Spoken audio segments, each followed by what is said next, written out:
They called it a stupid idea, a waste of time, a distraction from real work. But as American pilots fell from the sky over the Pacific, shot down by the lightning-fast Japanese Zeros that seemed to mock the laws of physics, one man's rejected innovation would change the course of the air war. His name was Robert Robinson Taylor, a mechanic from Alabama who'd spent his life being told what he couldn't do, what he couldn't touch, and which doorways he couldn't walk through. Yet in the desperate months following Pearl Harbor, this black aircraft mechanic's simple wire modification would transform America's underperforming P-40 Warhawks into machines that could finally challenge the dreaded Zero and help save countless American lives. The year was 1942, and America was reeling. The devastating surprise attack on Pearl Harbor had shattered the nation's sense of invulnerability, and in the Pacific theater, U.S. pilots were discovering a terrifying truth. Their planes were being outmaneuvered, outpaced and outgunned by the nimble Japanese A-6M0 fighters. With their extraordinary agility and climb rate, the Zeros seemed to defy gravity itself, dancing around the American P-40s and F-4F Wildcats like they were standing still. For every Japanese plane shot down, America was losing 5 of its own. Pilots began to call it a turkey shoot, with them as the turkeys. At the Naval Air Station in San Diego, the atmosphere was one of quiet desperation.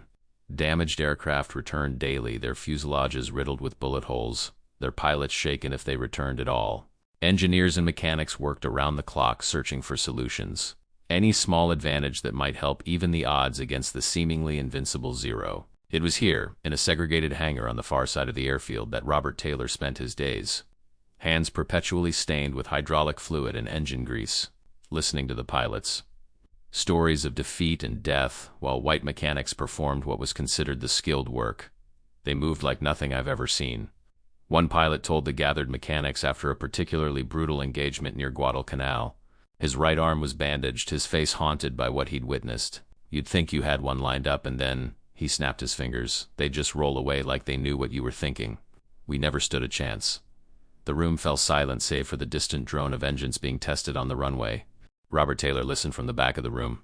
Though regulations required black mechanics to work separately from whites, the urgency of war had blurred some lines, allowing him to at least hear the briefings, if not contribute to them. But while the others nodded grimly, Taylor's mind was already racing, connecting dots that no one else had thought to connect.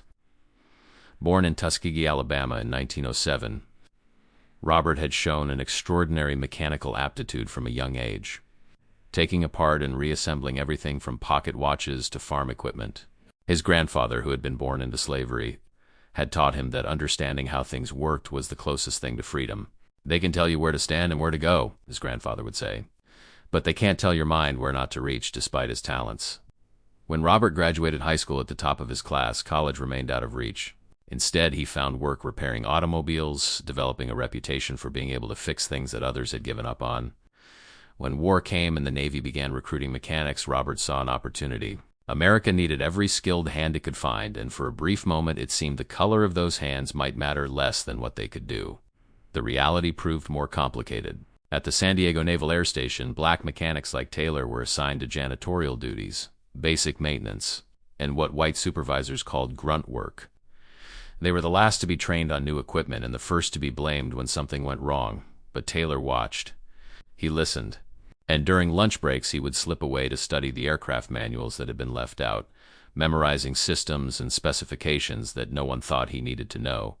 The Japanese Zero had become an obsession for him, not just as an enemy aircraft, but as an engineering puzzle to be solved. What made it so maneuverable? Why couldn't American planes match its performance? The answers, he suspected, weren't simply about horsepower or wing design. That night, unable to sleep in the segregated barracks where the air was thick with anxiety and cigarette smoke, Taylor pulled out a small notebook he kept hidden in his footlocker. By the light of a carefully shielded flashlight, he sketched diagrams of control cable systems based on what he'd observed during maintenance. The P-40's control cables, the vital wires that connected the pilot's stick and rudder pedals to the aircraft's control surfaces, were routed in ways that made sense for manufacturing but not for performance. Every degree of stick movement resulted in a slightly diminished movement of the ailerons because of friction and flex in the system. What if, Taylor wondered, the cables could be rerouted? What if the tension could be adjusted, the pulleys repositioned? Small changes, almost insignificant on paper but potentially revolutionary in practice. He scribbled calculations in the margins of his notebook. adjusting and readjusting his figures until the numbers made sense. Just before dawn, he closed the notebook with a sense of quiet certainty. He had something that might work. Getting anyone to listen would be another matter entirely. "You want to do what to my airplane?" Lieutenant James Howard stared at Taylor with a mixture of disbelief and irritation. Howard was one of the few pilots who would even acknowledge the black mechanics, having grown up in a relatively progressive household in Cleveland. Still, the idea that this man, this janitor with a wrench, as far as most officers were concerned, was proposing to modify the control system of his P-40 seemed absurd. "It's just a small adjustment, sir," Taylor explained, keeping his voice steady, his eyes fixed on the diagram he'd drawn rather than meeting the pilot's skeptical gaze. "The way the cables are routed now, you're losing response time. Split seconds matter in a dogfight. If we reroute them here and here," he pointed to the drawing, "and adjust the tension, you'll get nearly 20% more responsiveness in your roll rate. And you figured this out, ... How, exactly?" Howard asked, his tone softening slightly as he studied the diagram. "Physics, sir. And watching. I've been watching how these planes move, listening to what you and the other pilots say about the Zero. They're not magic, sir. They're just better designed for maneuverability. We can't rebuild our planes from scratch, but we can make them respond better." Howard was silent for a long moment. He'd lost 3 wingmen in the past month, good men who simply couldn't turn fast enough to evade the more nimble Japanese fighters. What this mechanic was proposing sounded too simple to make a real difference. But what if it did? "If you're wrong and you damage my aircraft, they'll court-martial both of us," Howard said finally. Taylor nodded. "Yes, sir, I understand. And if you're right, ... single quotes," Howard left the sentence unfinished, the possibility hanging in the air between them. "If I'm right, sir, maybe we stop losing 5 planes for every one of theirs." 2 days later, in the pre-dawn darkness when the hangar was nearly empty, Lieutenant Howard watched as Taylor and 2 other black mechanics, James Williams and Marcus Johnson, friends who had agreed to risk their positions to help, carefully rerouted the control cables of Howard's P-40. They worked with precision born of desperation, knowing that what they were doing was unauthorized and potentially career-ending. But as the sun rose over San Diego Bay, casting long shadows across the hangar floor, the work was complete. "It doesn't look any different," Howard observed, running his hand along the aircraft's fuselage. "It's not supposed to, sir," Taylor replied. "The changes are inside. You'll feel them, not see them." Howard nodded, then climbed into the cockpit. As the P-40's engine roared to life, Taylor and his companions stepped back, their faces masks of controlled anxiety. If this went wrong, if the controls failed during flight, it would be more than their careers at stake. It would be Howard's life and any chance that black mechanics might ever be taken seriously again. The P-40 taxied to the runway, its propeller a blur against the morning sky. There was a moment of breathless anticipation as Howard applied full throttle, and then the aircraft was racing forward, lifting off with its characteristic reluctance, climbing into the blue. Taylor watched, his hands clenched into fists at his sides as Howard put the fighter through its paces. Gentle turns at first, then steeper banks, then the P-40 rolled. Faster than Taylor had ever seen one move, executing a tight barrel roll that seemed to defy the aircraft's reputation for sluggishness. Then another roll, followed by a sharp pull into a climb that seemed to stretch the boundaries of what the Warhawk should be capable of. For 15 minutes, Howard pushed the modified fighter to its limits, while on the ground, Taylor and his friends watched in silent prayer. When the P-40 finally touched down and taxied back to the hangar, Howard's expression was unreadable beneath his flight goggles and oxygen mask. He shut down the engine and sat motionless in the cockpit for several seconds before finally climbing down to the concrete floor. Taylor stepped forward, bracing himself for either triumph or disaster. Howard Removed his flight helmet, revealing a face transformed by something that looked like wonder. "What did you call this modification again?" he asked. "I don't have a name for it, sir," Taylor admitted. Howard nodded slowly. "Well, whatever it is, it just saved lives. That plane, ... He turned to look at the P-40, as if seeing it for the first time. "That plane responds now. It actually responds." Word spread quickly, though not in the way Taylor might have hoped. Rather than acknowledging the black mechanic's innovation, Howard's squadron commander initially attributed the improved performance to Howard's piloting skills. When Howard insisted that it was the mechanical modification that had made the difference, his superiors were skeptical. Modify the control cables? Such a simple solution to such a complex problem? It seemed implausible. "Let me put it this way, sir," Howard told Colonel William Parker, the base's chief maintenance officer. "I've been flying P-40s for 8 months. Yesterday, I could barely outturn a milk truck. Today, I could give a Zero a run for its money. Something changed, and it wasn't me." Parker was unconvinced, but he was also desperate. with casualty rates continuing to climb and replacement aircraft in short supply. Any potential advantage warranted investigation. "All right, Lieutenant, show me this miracle worker of yours." When Taylor was summoned to the maintenance office, he arrived to find not just Parker and Howard, but also 3 engineering officers and the base commander. The room fell silent as he entered, all eyes turning to the black mechanic who stood rigidly at attention. His uniform impeccable, but his hands betraying his profession, the ingrained grease and the creases of his knuckles impossible to fully remove. "At ease," Taylor Parker said, his tone neutral. "Lieutenant Howard here thinks you've invented some kind of magic trick that makes our planes fly better. Care to explain?" For the next 20 minutes, Taylor outlined his modification in precise, technical detail. He explained the physics of control surface responsiveness, the impact of cable tension on pilot input, and the cumulative effect of reducing friction and flex in the system. He drew diagrams on the office chalkboard, calculating response rates and force dynamics with a fluency that gradually transformed the skepticism in the room to reluctant interest. "And you learned this ... Where exactly?" one of the engineering officers asked, his tone suggesting that he doubted Taylor's formal education, a correct assumption, but one that stung nonetheless. "I learned by watching, sir," Taylor replied evenly. "By reading whatever manuals I could find, by understanding how things work and how they could work better." The base commander, Colonel Richard Hayes, had remained silent throughout the presentation. Now he stood, his weathered face unreadable. "Lieutenant Howard wants us to implement this modification across the squadron. That's 12 aircraft. If it works, we gain an advantage.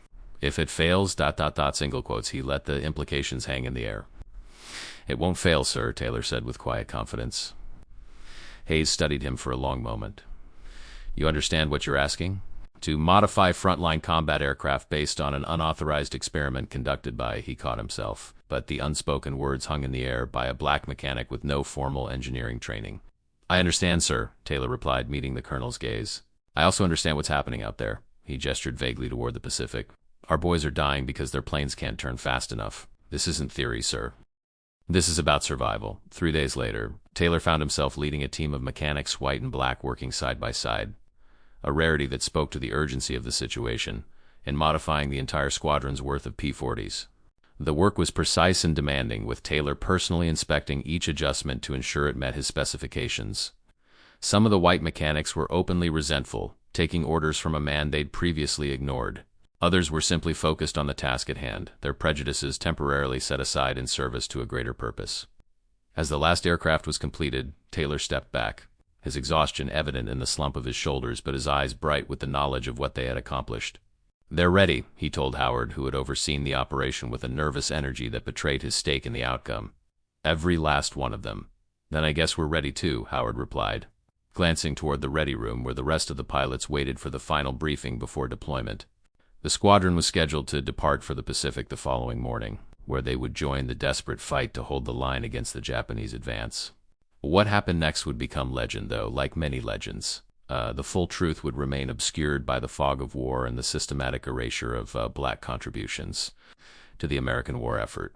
Squadron 47, flying the Taylor-modified P-40s, deployed to Guadalcanal in June 1942, arriving at Henderson Field amid one of the most intense periods of the Pacific Air War, the Japanese having suffered setbacks but still confident in their air superiority, launched daily raids against American positions, their Zeros swooping in with deadly precision. On June 17th, Squadron 47 encountered a formation of 27 Zeros over the Solomon Sea. Under normal circumstances, such odds would have been suicidal. The American pilots, however, found themselves flying aircraft that responded with unprecedented agility. The P-40s rolled faster, turned tighter, and responded more intuitively to pilot inputs than they ever had before. The result was not a one-sided American victory. The Zero remained a formidable opponent, but rather something approaching parity. When the smoke cleared, Squadron 47 had shot down 7 Zeros while losing only 3 of their own aircraft. Dramatic reversal of the previous 5-to-1 loss ratio. Over the following weeks, the squadron's success continued, drawing attention from higher command. What was different about these particular P-40s? Why were they outperforming identical aircraft in other squadrons? Lieutenant Howard, true to his word, made no secret of the source of their advantage. "It's the Taylor modification," he told anyone who would listen. "A black mechanic back in San Diego figured out how to make these birds dance." For some officers, this was difficult to accept. Surely there must be some other explanation. Perhaps these pilots were simply more skilled. Or maybe this particular batch of aircraft had rolled off the assembly line with some unintentional improvement. The idea that a simple adjustment to the control cables conceived by a black mechanic with no formal engineering training could make such a difference seemed almost offensive to those who had invested years in aircraft design. Back in San Diego, Taylor received no immediate recognition for his innovation. He continued his daily work maintaining aircraft and training new mechanics as the war machine demanded ever more skilled hands. It was only when a technical team was dispatched from Washington to investigate Squadron 47's surprising performance that his name resurfaced. The investigation, conducted by the Army Air Force's Technical Division, confirmed what Howard had reported. The modified control systems were providing a significant advantage in maneuverability. The so-called Taylor modification was documented, analyzed, and a move that surprised no one familiar with the racial politics of the era, renamed the TD-17 control system enhancement before being implemented across multiple fighter types. For Taylor himself, the belated recognition came in the form of a visit from a junior officer from the Technical Division, who interviewed him extensively about his modification and took copious notes. "This will be implemented across the fleet," the officer told him. "You've done something important here. Will my name be on it?" Taylor asked, already knowing the answer. The officer had the decency to look uncomfortable. "The official designation is TD-17, but for what it's worth, everyone who matters knows where it really came from. It was cold comfort, but it was something." In the segregated military of the 1940s, even this much acknowledgement was unusual. What mattered more to Taylor were the letters that began to arrive, smuggled notes from pilots in the Pacific who had heard about the black mechanic's wire trick and wanted to express their gratitude. "I'm alive because my plane turned when I needed it to," one pilot wrote. "They don't tell us much, but word gets around about who to thank." As the war progressed, the Taylor modification, officially the TD-17, became standard on American fighters. Engineers made further refinements, of course, but the core concept remained unchanged. The elegant simplicity of rerouting control cables to reduce friction and improve responsiveness. By war's end, thousands of American pilots had benefited from this innovation, often without knowing its true origin. Robert Robinson Taylor remained in the Navy until 1946, rising to the rank of Chief Petty Officer, despite the considerable barriers to advancement for black servicemen. Upon his discharge, he returned to Alabama, where he opened a small aircraft maintenance business that eventually grew into a respected regional operation. He rarely spoke of his wartime innovation, though a framed letter from Lieutenant Howard hung in his office, a quiet testament to what had transpired in those desperate days of 1942. The full story of the Taylor modification might have remained buried in obscure military archives if not for a doctoral student named Marcus Green, who in 1972 was researching the contributions of black Americans to aviation technology. Green stumbled upon references to the TD-17 modification and its original creator, leading him to track down the now elderly Taylor at his home outside Tuskegee. "I never expected recognition," Taylor told Green during their interviews. "Not then. We weren't fighting for recognition. We were fighting to keep our boys alive." He paused, his weathered hands still bearing the faint traces of a lifetime of mechanical work resting on the kitchen table between them. "But history ought to be honest, don't you think? Even when it's uncomfortable." Green's subsequent paper, The Taylor Modification, How a Black Mechanic Changed the Air War in the Pacific, published in the Journal of Military History in 1974, brought Taylor's contribution to light for the first time in an academic context. Wider recognition followed slowly, with Taylor receiving a long overdue commendation from the Navy in 1977, just 2 years before his death. Today, aviation historians acknowledge the Taylor modification as one of many unsung innovations that collectively helped turn the tide of the air war in the Pacific. The stupid wire trick, as some had initially dismissed it, had proven to be anything but stupid. It was instead a testament to the ingenuity born of necessity and the contributions of those who served despite systematic discrimination.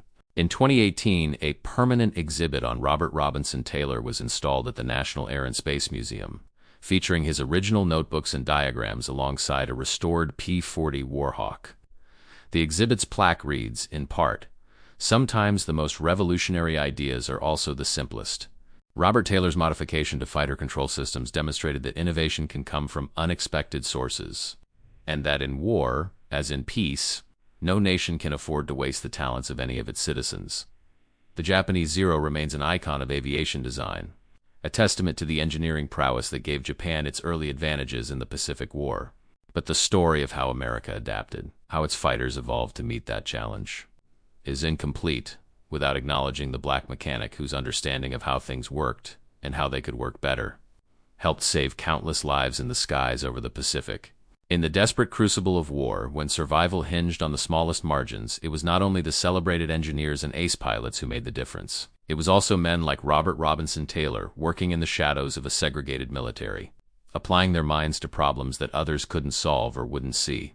Their contributions, too often unrecognized in their time, form an essential chapter in the complex story of America's journey through its greatest global conflict and its ongoing struggle to live up to its highest ideals. If this story moved you, please take a second to like this video. It truly helps us keep these untold stories alive.